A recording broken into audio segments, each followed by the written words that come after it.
Hello everyone, I am Neha.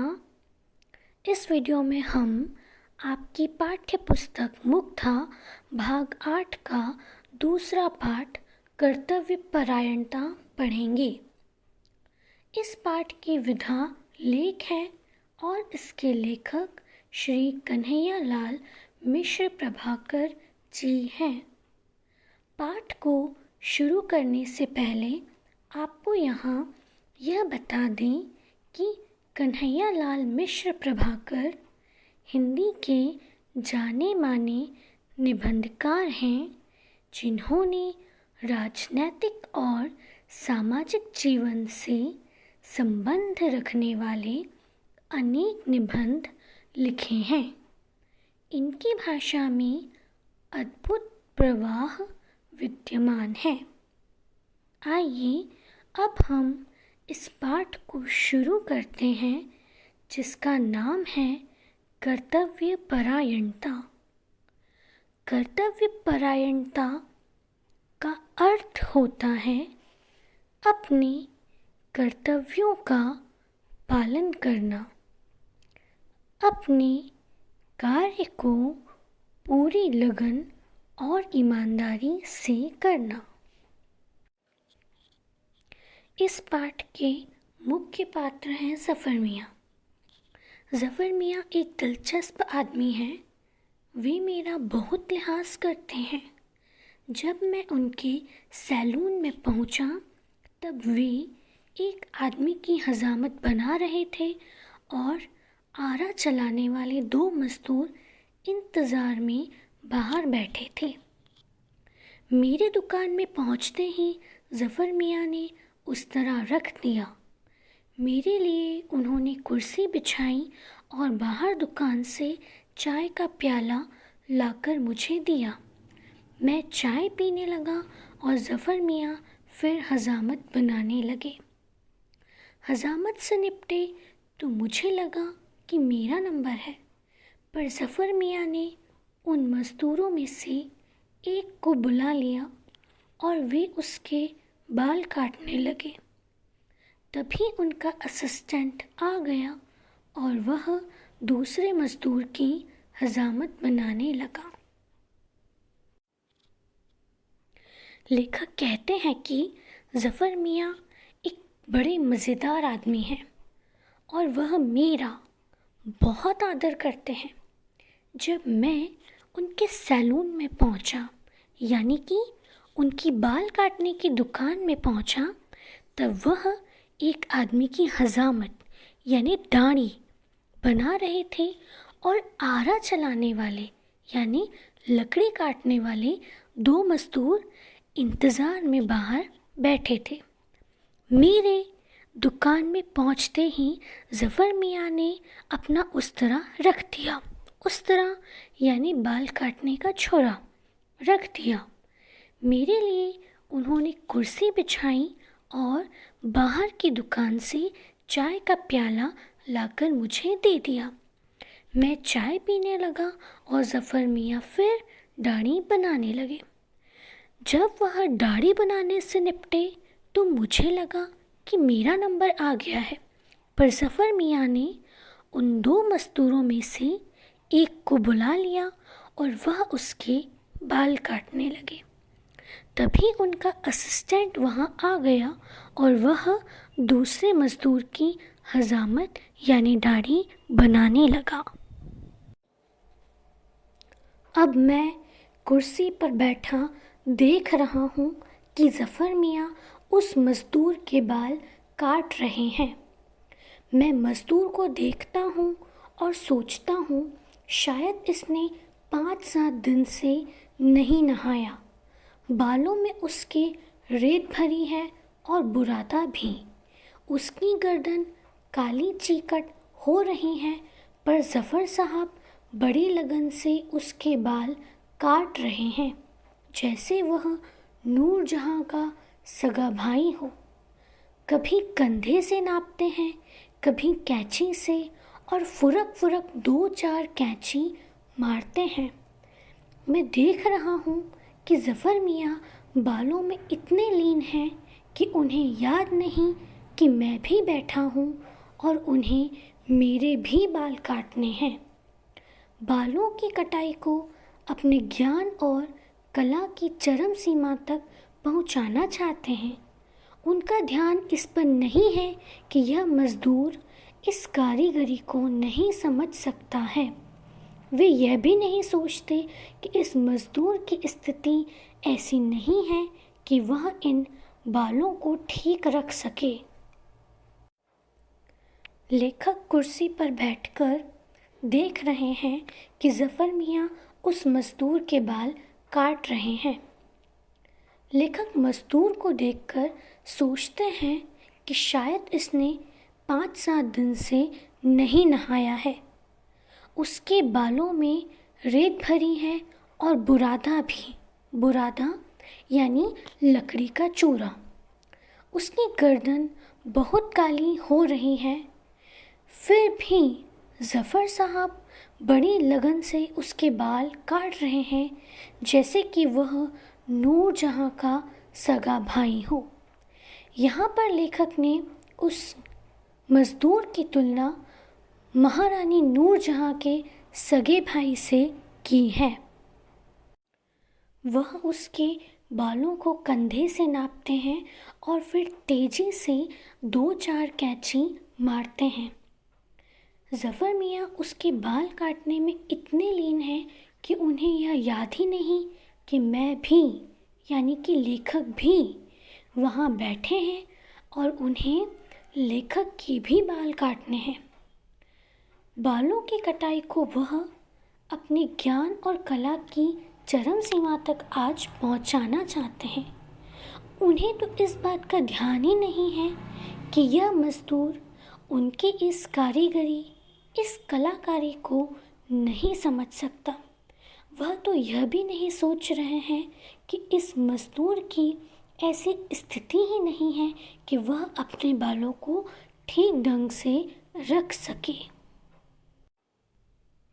मैं सोच रहा हूँ, पर ज़फ़र इनमें से कोई भी बात नहीं सोच रहे हैं। वे अपनी धुन में हैं।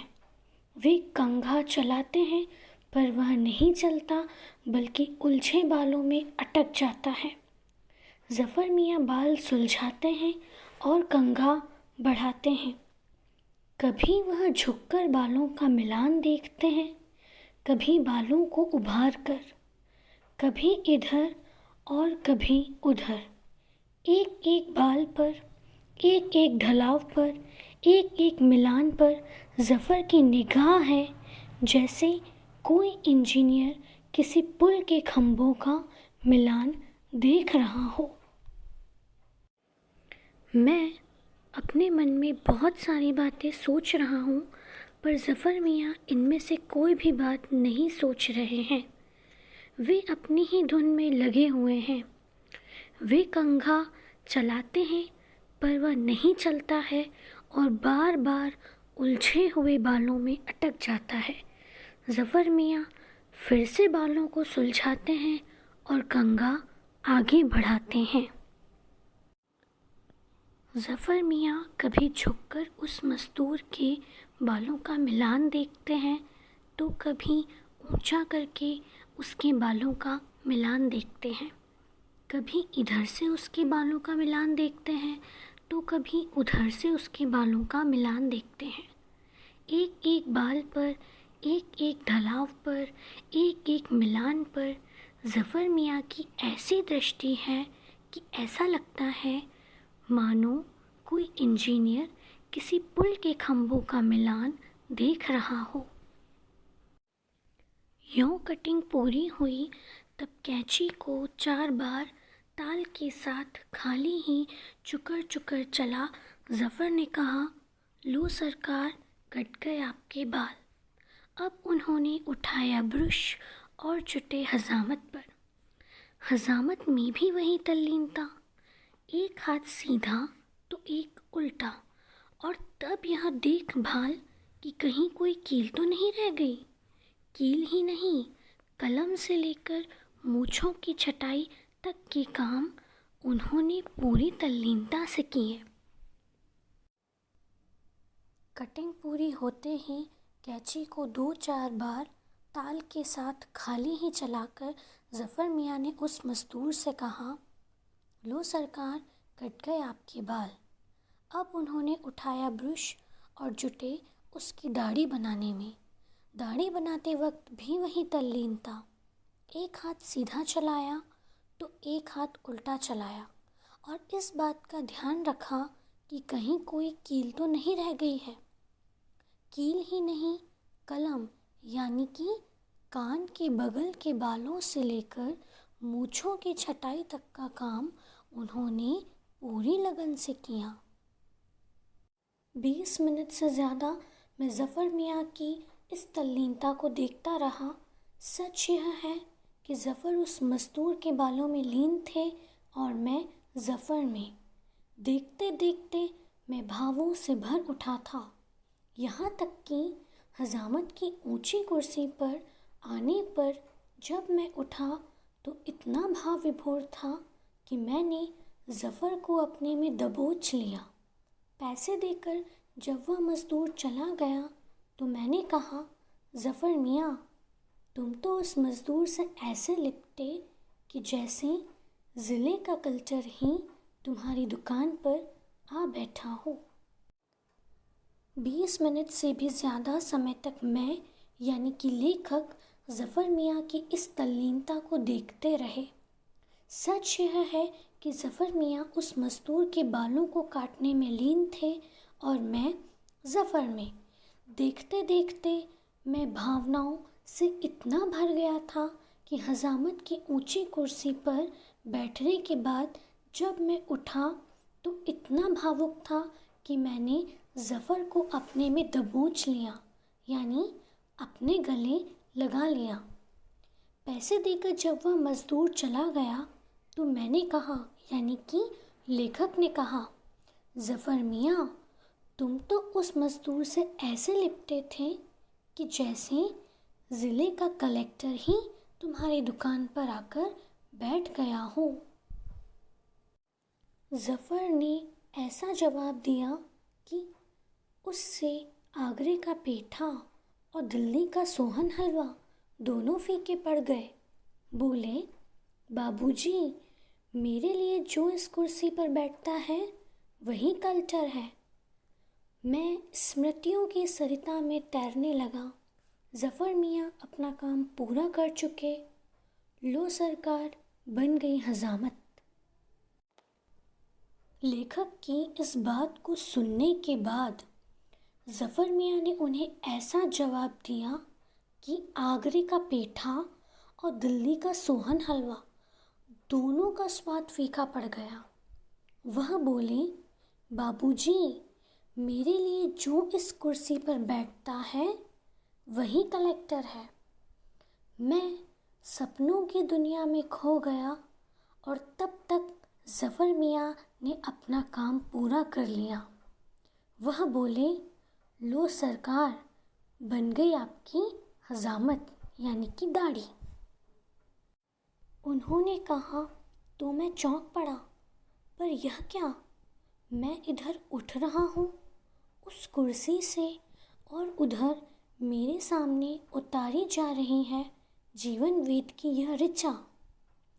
हर एक नागरिक में अपने काम के लिए एक चाव, श्रम के प्रति यह श्रद्धा और पेशे के प्रति ईमानदारी के इस भाव का जागरण ही राष्ट्र की जीवन शक्ति का सर्वोत्तम मापदंड है। जब ज़फ़र मियाँ ने ऐसा कहा तो मैं चौंक पड़ा।